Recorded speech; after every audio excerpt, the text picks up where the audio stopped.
Hello, shalom, shalom. How are you doing? Comment vous allez aujourd'hui?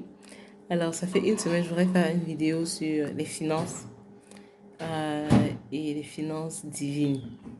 Parce que j'ai un témoignage et il y a les leçons que le Seigneur m'a beaucoup appris l'année passée et même pour cette année-ci. Et j'ai ça à cœur véritablement de partager. Mais avant de partager cela, depuis 2 semaines déjà, j'ai eu un rêve qui m'a quand même bouleversée, qui m'a secouée. Et ça m'a amené à un passage de la Bible. J'ai eu un rêve où il y a des serpents qui essayaient d'entrer chez moi. Et par la grâce de Dieu, voilà, ils révèlent pour acheter. Et donc, depuis 2 semaines, j'ai commencé à prier par rapport à ça et tout. Et je vais vous expliquer. Et donc, l'image que j'avais dans le rêve, quand je suis sortie du rêve là, ce que j'ai eu à cœur, c'était comme, je sais pas, j'ai eu ce flash en fait, il y a 2 semaines, sur l'histoire des serpents dans le désert. Euh, et, et le serpent qui est venu pour, comment on appelle? Je suis en train de réfléchir en anglais, comme vous savez, et parlant en français. Le venin du serpent qui est venu piquer les Israéliens. Mais je vais un peu raconter l'histoire. Mais hier soir, j'ai encore fait une étude plus approfondie parce que depuis 2 semaines, c'est quand le Seigneur te met quelque chose à cœur, il te pousse à étudier en fait la chose, pas juste, voilà, passer par là superficiellement. Donc moi, c'est comme ça que le Seigneur fait avec moi. Donc depuis 2 semaines, j'étais là, j'essayais de comprendre. Et donc, l'histoire en gros, hein, c'est que le peuple d'Israël, ils étaient déjà proches de Canaan. Et ça, c'est dans Nombre, chapitre 21, versets 4 à 8. C'est juste un verset 4 à 9. Juste un petit passage. Cinq versets. Le passage sur le serpent en bronze que Jésus a référé dans Jean 3, versets 14 et 15. Donc, pour dire à quel c'est un poids, même si c'est tout petit comme ça, comme passage. Donc, le peuple d'Israël, c'est déjà la deuxième génération. Parce que la première génération, Dieu l'avait dit, c'était tellement dur, tellement cognasse, tellement difficile, tellement désobéissant, tellement rebelle, tellement idolâtre. Donc, Dieu leur a dit qu'ils ne vont pas entrer dans la terre promise. Donc là, c'était la deuxième génération. Et eux, ils étaient déjà proches de Canaan. Et puis, ils ont dû faire un détour. Oh. Et donc, tu vois, tu imagines un peu, ça fait longtemps, ils attendent la terre promise, ils attendent véritablement d'y arriver, quoi. Ils ont tramé, ils ont ramé et tout ça. Et là, vraiment, les gars perdent patience. Quand on dit encore que vous allez devoir contourner par Edom et tout ça là, machin, ils perdent patience et ils deviennent découragés. Le verset là, verset 4 dit, ils sont découragés. Dans certaines versions, on dit, ils sont impatients. Ils sont devenus impatients. Et quand il y a le découragement et l'impatience, qu'est-ce que les gens commencent à faire? Ouais, mais c'est même quoi ça? Ouais, vraiment, c'est même quoi ce problème? Oh, voilà, machin. Oh oui, depuis que j'attends, depuis que que je me donne au Seigneur, depuis que je sème dans son royaume, depuis que je prie, depuis que je suis gentil, depuis que je fais des sacrifices, depuis que je me discipline, depuis là, vraiment, je suis fatigué. Seigneur, regarde, la terre promise à ce même camp. C'était ça l'attitude. Et non seulement ils ont été découragés et impatients, mais ça les a poussés à avoir une mauvaise attitude en face de Dieu. Donc, vous pouvez comprendre s'ils sont découragés et impatients, mais quelle est l'attitude, quelle est la réaction à cela? Ils ont alors fait quoi? Ils ont commencé à parler mal au leader, Moïse, et parler mal à Dieu directement. Ça, c'est un truc que la génération avant ne faisait jamais. La génération avant, quand ils se plaignaient, ils disaient, oui, Moïse, pourquoi tu nous as enlevés d'Égypte? Il fallait nous laisser là-bas. Oh, Moïse, pourquoi tu nous as mis ici, là? Vraiment, tu es un cognafré, tu es ceci. Mais Dieu disait que pendant qu'il te parle comme ça, il disait à Moïse que il te parle comme ça, en fait, ils sont en train de m'insulter, ils sont en train de m'indexer. La nouvelle génération, là, ils n'avaient pas la crainte de Dieu, leurs parents. Et ils ont dit, Moïse, tu nous as mis dans l'indemne. Dieu, tu nous as mis dans l'indemne. Donc, ils ont parlé directement à Dieu. Tu imagines? Donc, Le Seigneur alors dit, ok, je vais envoyer les serpents. C'est Dieu qui a envoyé les serpents. Qui montre quoi que c'est... Il a laissé, il a relâché un jugement sur ce peuple qui allait à l'offense contre lui. Il a relâché les serpents. Il a relâché ses serpents sur les Israéliens. Et les serpents ont commencé à les picorer, les serpents venimeux. Ça a tué même certains. C'est là qu'ils sont avec eux. Hey, gars, notre Dieu là, c'est un baou, hein, gars. Gars, on a des. Ils appellent Moïse que pardon, prie pour nous, intercède pour nous, pardon, leader, intercède pour nous, pardon. Ils ont commencé à prier, demander à Moïse que pardon. Dis au Seigneur que, regarde, on reconnaît qu'on a eu tort, ils se sont repentis. On reconnaît qu'on... Parce que dans tout ça, ils avaient insulté même la provision de Dieu. Hein. La manne que le Seigneur avait donnée, que ta nourriture là, vraiment, on déteste cette nourriture là, ça nous énerve même déjà. Tu vois un peu, ils ont méprisé, sous-estimé, craché sur ce que Dieu leur avait donné, la provision que Dieu leur a donnée. Et vous savez, si on ne fait pas attention, nous on le fait aussi dans nos vies. Quand on est découragé, quand on est impatient, on voit tout ce qui est autour de nous, toutes les bénédictions qu'on a eues. Est-ce qu'on voit même encore ça comme des bénédictions? On dit, ah, ok, oui, bon, ok. J'aime encore ma famille. J'aime mon frère. Voici mes enfants. Ok, oui, bon, ok. Bon, ouais. On commence à sous-estimer, mépriser, cheapen. Rendre moins cher. Rendre moins cher. Voir... On commence à voir les provisions de Dieu durant la saison dans laquelle nous sommes. On commence à banaliser ça. Et donc, ils ont fait ça. Après, ils disent à Moïse, pardon. Demande à Dieu, là, intercède pour nous. Ça, c'est l'intercession que Moïse a encore fait. Intercède pour nous, pardon. Dit qu'on est désolé, vraiment, on ne va plus faire ça. Et Dieu dit, ok, ils se sont repentis. Premier point. Très bien. Ils ont reconnu qu'ils ont eu tort et ils se sont tournés de leur mauvaise voie. Très bien. Le Seigneur dit à Moïse, mets un serpent sur un bâton et tu l'élèves. Et toute personne qui va regarder ce serpent sera sauvée.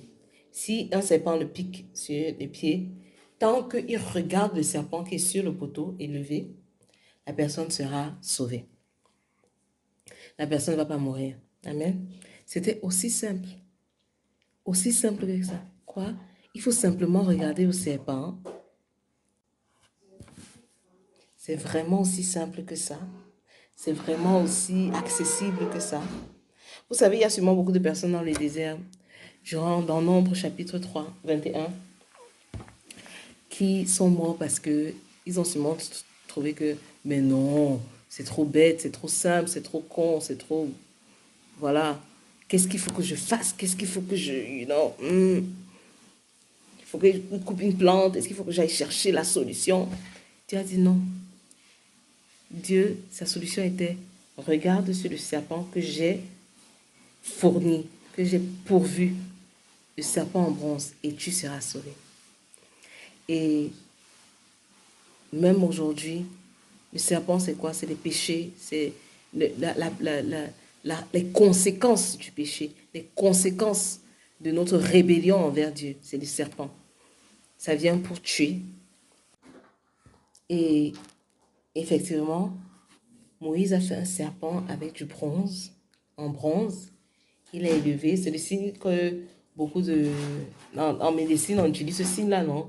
Comme la croix, un serpent sur la croix, et qui est le signe de la guérison. C'est l'antidote que Dieu avait donné pour le poison. Et ça pointait à qui? Ça pointait à Jésus. Et Jésus lui-même, il parle de ça dans Jean 3, versets 14 à 15. Oui. Et il parle de lui élevé sur la croix, crucifié. C'était la réalisation de ce passage-là.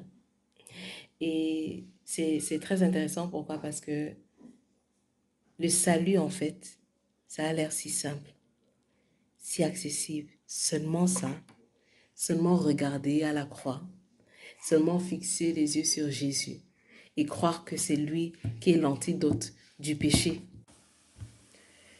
Le serpent vient pour tuer, le serpent vient pour détruire, le serpent vient pour voler. Voler ta destinée, détruire tes projets, détruire ta famille, détruire tes entrailles, voler, tuer tes projets, dès que tu vas atteindre quelque chose, il tue. Tuer ce que tu commences, tuer le phénomène de non-aboutissement. Le serpent vient pour faire tout ça. Quand tu vois la manifestation de ça, particulièrement dans certains endroits de ta vie, non, c'est pas simple, c'est spirituel. Et tu dois te lever. Non seulement te lever, mais tu dois regarder et fixer à Dieu, à Jésus. Jésus à la croix. Jésus à la croix, c'est la solution à tous les problèmes que tu peux avoir. Tout. Il n'y a pas un seul que Jésus à la croix ne résout pas. Et donc, il faut pouvoir croire, juste croire que oui, Jésus-Christ crucifié a payé le prix pour mes péchés. Et j'accepte.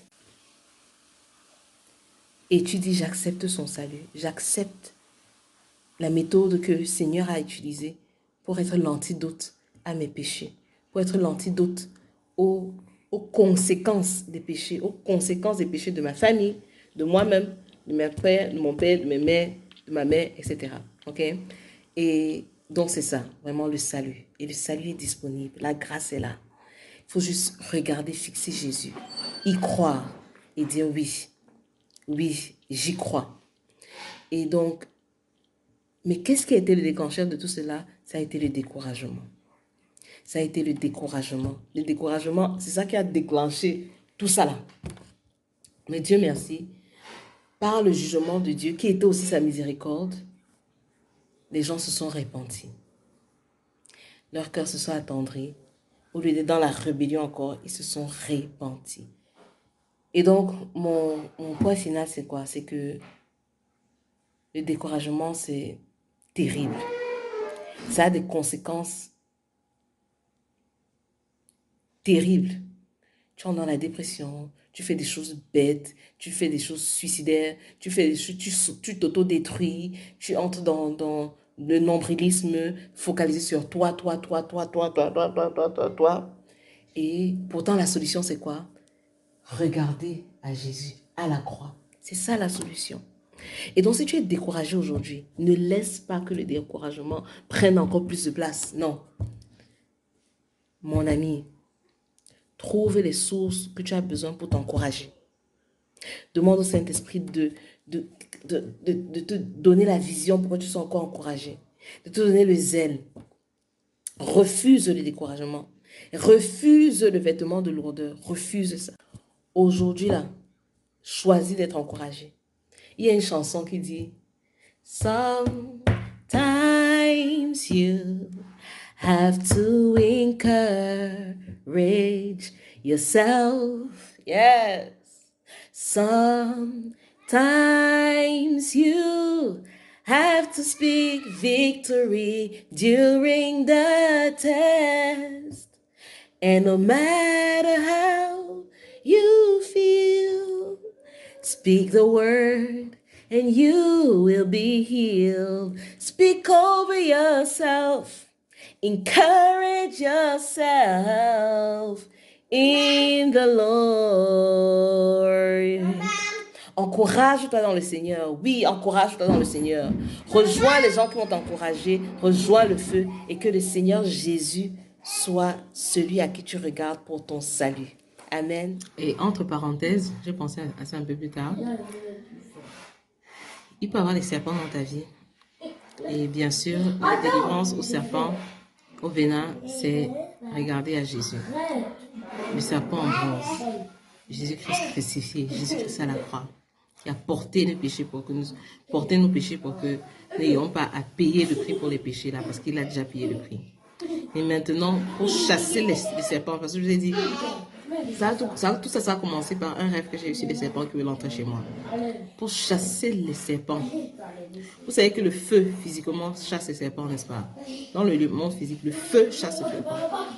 Pour chasser le serpent de chez toi, tu dois activer le feu spirituel.